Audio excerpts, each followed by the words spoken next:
বিরাট কোহলির গোয়ার্তুমির কাছে হার মানতে হলো অনিল কুম্বলেকে। মঙ্গলবার ভারতীয় দলের প্রধান কোচের পদ থেকে পদত্যাগ করেন ভারতের এই সাবেক ক্রিকেটার। কোহলির স্বেচ্ছাচারিতার কারণেই যে কুম্বলে সরে যেতে হয়েছে সেটি দিবালোকের মতোই পরিষ্কার। ভারতের সাবেক ক্রিকেটাররা বিষয়টি মেনে নিতে পারেননি। তারা সবাই একহাত নিয়েছেন কোহলিকে।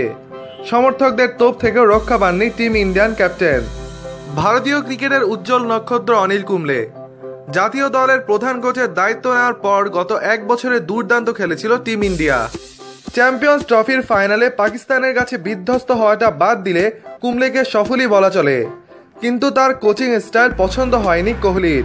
শুধু এই কারণেই সরে যেতে হলো কুম্বলেকে। কোহলির এমন স্বেচ্ছাচারিতা ও একনায়কতন্ত্র মেনে নিতে পারেননি সমর্থকরা। তারা সামাজিক যোগাযোগ মাধ্যমে টুইটারে কোহলির প্রতি তোপ দেখেছেন।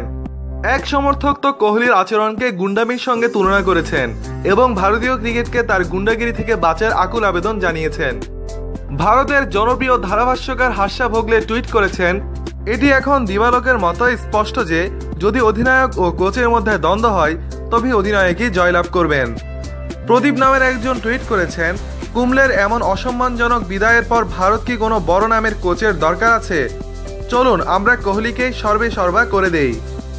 ক্ষোভ ঝেড়েছেন চন্দন কুমার নামের একজন টুইটার ব্যবহারকারী।